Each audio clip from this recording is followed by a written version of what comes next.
Hey guys, it's Brendan or Mako from Avatar: The Last Airbender / Legend of Korra, the Facebook page.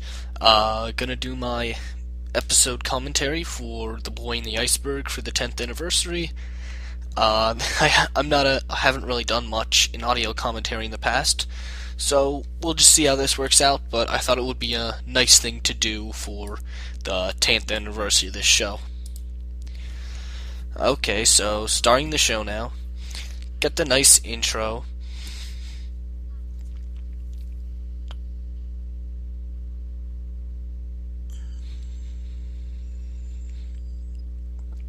I like how even in the intro they're sort of setting Katara up as the character of Hope. And it's I guess I should note, they have this longer intro, extended intro for episode 1, and then they go to the regular intro for the rest of the series. And they did the same thing for Korra, though with Korra I honestly think their regular intro was a bit too brief. There really wasn't much to it. But I guess the issue there is Korra doesn't have a main goal, or that's I could make a 20-minute video about of course if you watch both the series you know what I'm talking about, the difference in structure, season structure, and production issues with Korra, but let's just stick with Boy in the Iceberg, I guess. Book 1 I watched this when it first aired with my brother. I don't know why. I guess we were just watching cartoons on Nickelodeon or like flipping through the channels or something, but found it and we both loved it. And I guess it's interesting to note that with this series it's sort of like an epic fantasy series, and with them like travel all over, meet a lot of people, but they started off pretty simple, just in the South Pole. In fact, I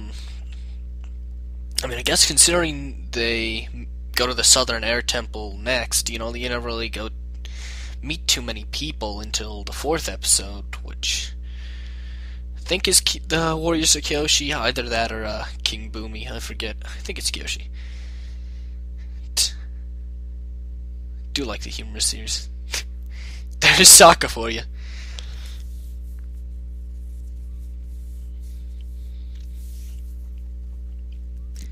It's not much. Yeah, you can sort of understand Sokka's attitude towards waterbending as we get a bit farther in the series. Like with the Southern Raiders, you know that aside from Katara, all of the other waterbenders were taken away before Sokka was born. So,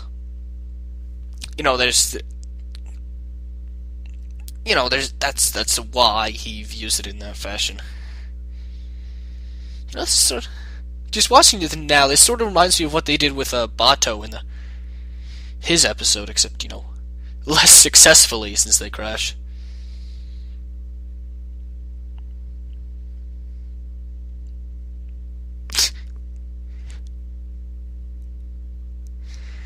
And I guess that's sort of you could argue that sort of explains his sexism, aside from just being a jerk, just a teenage guy arguing with his sister. Doesn't really have and I mean there's women in the tribe too, but he's with his father gone, he's sort of the de facto chief, and his mother has been dead for years, so he's sort of, I don't know what I'm trying to say, but my argument sort of, what I was saying was sort of defeated by me remembering there's other women in the Water Tribe, but I don't know. But it just sort of ties into the and again, it's one of those things, now that I think about it, they really don't go into too much backstory with any of the characters, really, too early on. We sort of get, like, bits and pieces and then full things later. Especially with Zuko, which I guess I should mention a bit more later, but... See, here we go. This is what we're looking for. The Boy in the Iceberg. Nice episode title, too.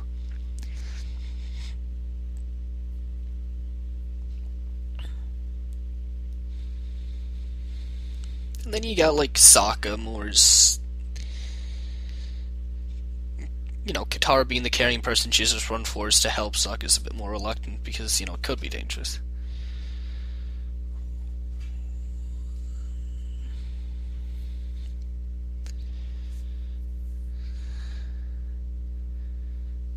There we go. Epic ray of light in the sky. Oh my god. The zebra seal things are the first animals we see in this universe, really? Okay, aside from the fish.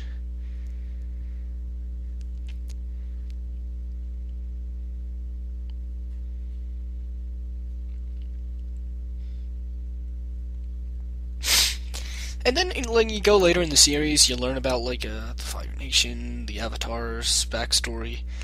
When Ozai banished Zuko, I don't, you know, it was really just more of a permanent banishment with, you know, since he's a Fire Prince, he has to give him some sort of option to get back, but never intended for him to actually find him.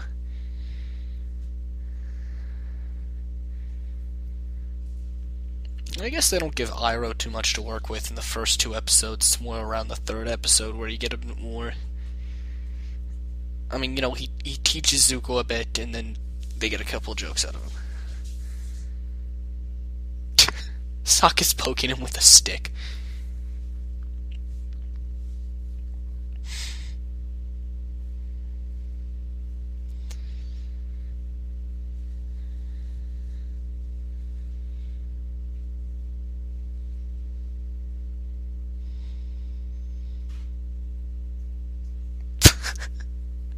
That's the best line ever. Penguin sighting.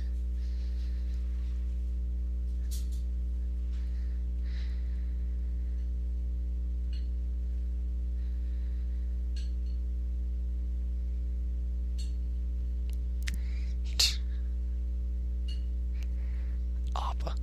Yeah, it is interesting they go straight to the more, like, very quickly we're introduced to the more fantastic animals with Appa.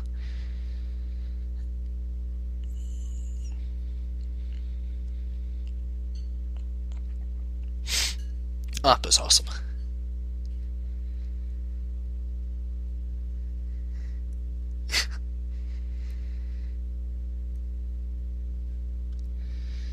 Eh.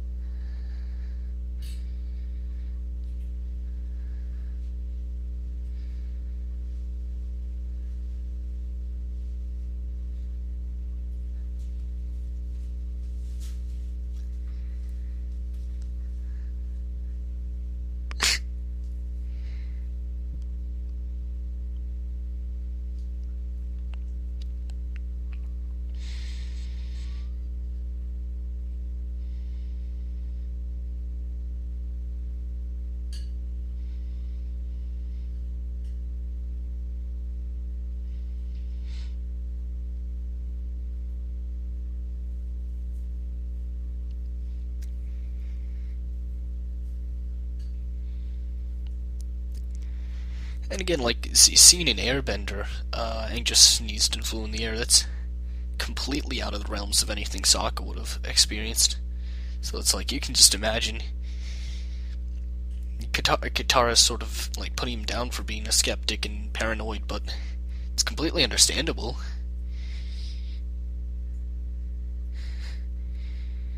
It's just like, he realizes he has no better option. He has to ride Appa because not gonna swim through the waters of the South Pole. Ah, poor Appa.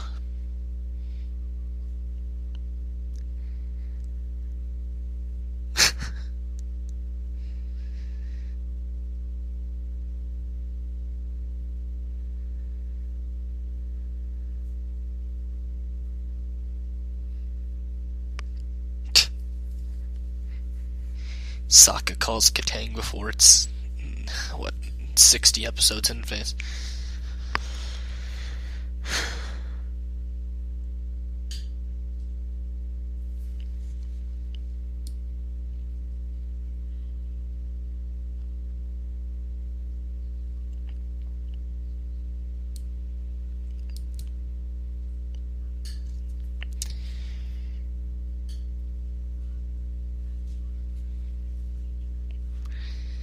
Yeah, I don't know who he's talking about. Zuko in his honor. Psh.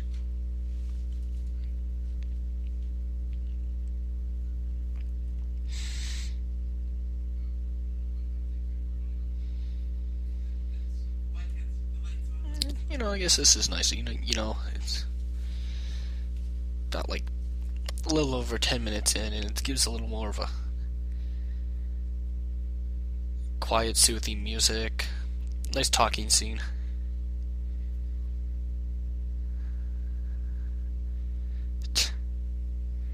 Then we get how, Aang doesn't really want his destiny. He just wanted to be a regular kid. Oh, I forgot about this part.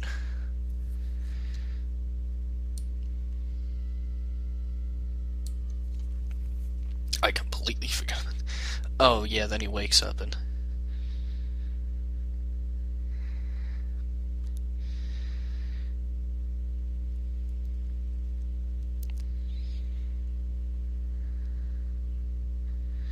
Avatar state, yip yip.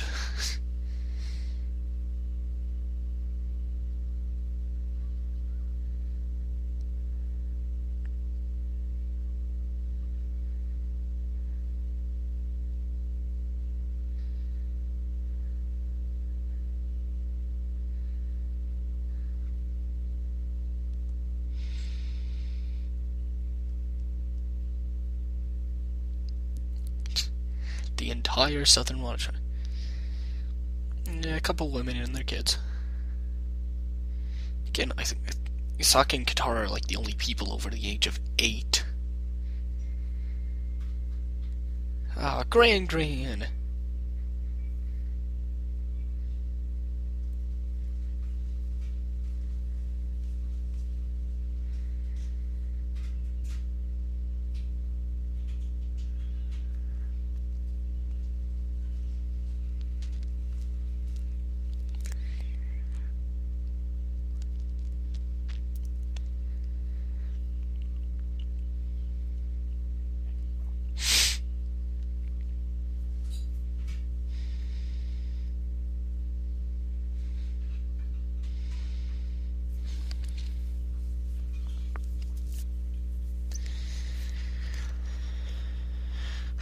Crashes.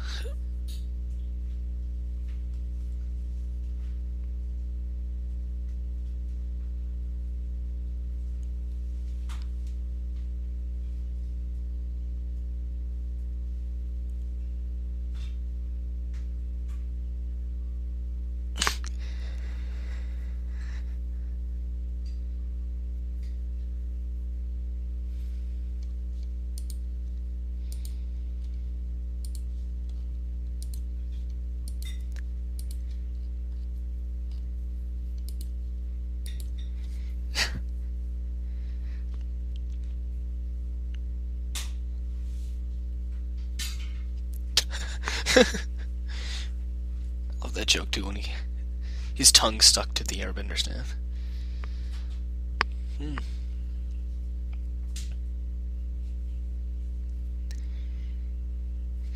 Oh, this is nice, we can't really learn too much about the other elements, Earth for obvious reasons, and water and air because of, other obvious reasons. But it's nice to, learn a bit about fire bending right here now. Coming from within and all that good stuff.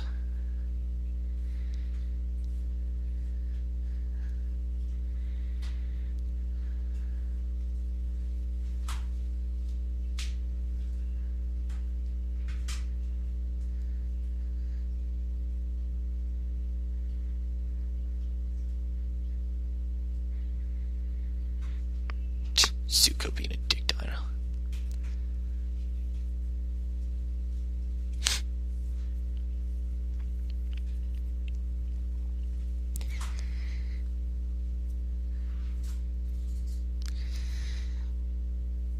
Yeah, I forgot how humor heavy the first episode or two are.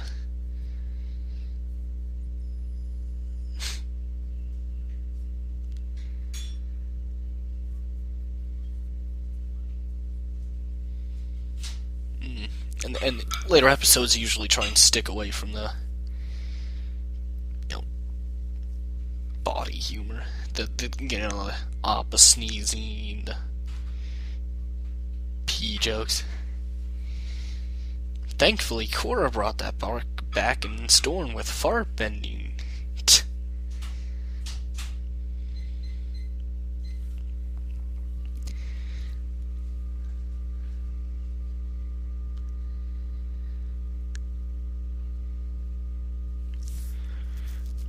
Yeah, it is pretty cool how we got these three characters, and in many ways, all of them are. They're about to go on this epic journey, and in many ways, all of them are very oblivious to what the world is actually like. Again, Aang traveled the world, but he's been asleep for 100 years. He doesn't know what it's like now. Sokka and Katara, they've only been in the Southern Water Tribe. They haven't seen what the rest of the world is actually like, what the Fire Nation is like, of course, or even just the other Water Tribe or the Earth Kingdom.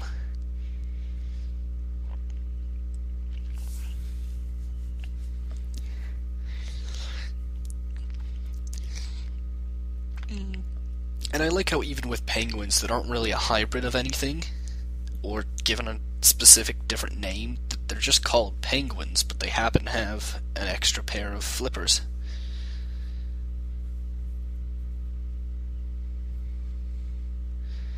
And you can see he's still such a naive kid. He's just like, come on me with my giant bison and we'll travel to the other side of the world. Girl I just met. Yeah, that's just his personality, though. And it works good for this story.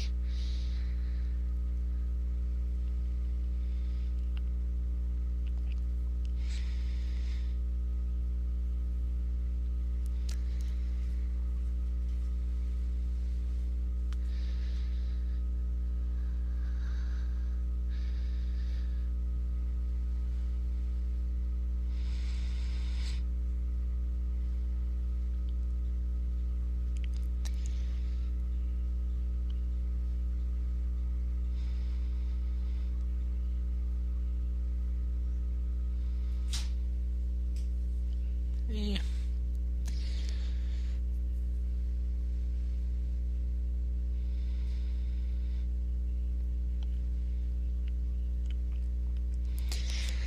What else is there to talk about? I mean, of course, the animation looks very nice. Studio.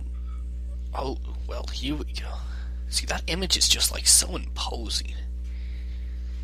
They make... the way it's shot, the way it's animated.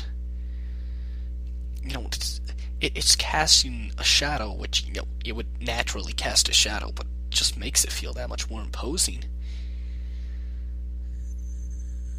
Like, jeez, the place is scary.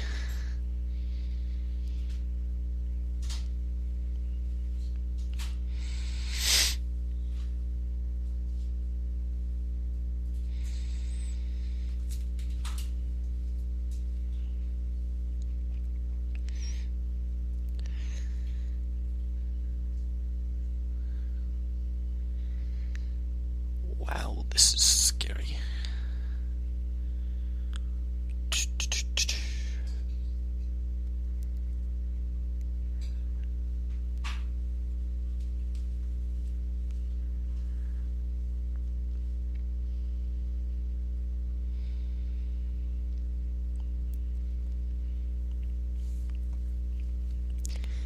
Few days.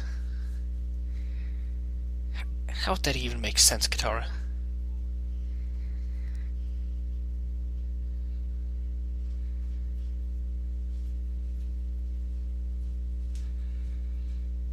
Yeah, I mean,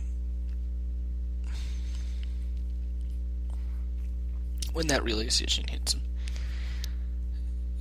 the whole "my entire people have been genocided" doesn't really hit him too hard until Chapter 3, the Southern Air Temple, but That's understandable. Any kid would assume, they could have just all gotten away. Or whatever. I mean, he's a kid. You don't want to automatically go towards the negative. Especially when you have a race of people that can essentially fly. Oh, what do you know? A booby trap. Wait, why was there a booby trap installed on the ship? Wait, what? Why is there what? I never really questioned that, but maybe I'll have to rewatch it again, but how would that make sense that there's a booby trap on this ship? Why would there be? Did they just assume it would get stuck in ice? And they wanted a signal to signal that there were... I don't know. The episode is over. It has a great lead into the next episode.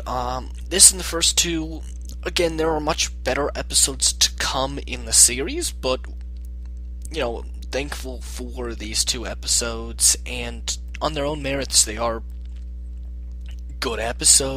really good episodes, and they act as a great introduction to the series that helped hook people like my brother into it, me and my brother, and lots of other fans into it.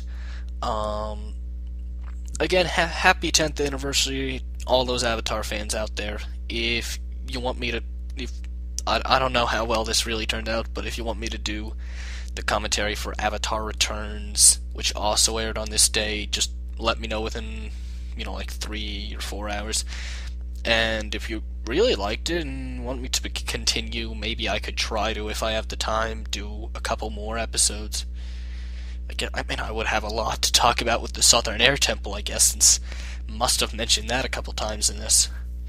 But anyway, just signing out. This is my audio commentary of Boy in the Iceberg. Once again, happy 10th anniversary, everyone. Thanks to Mike and Brian for making this great series.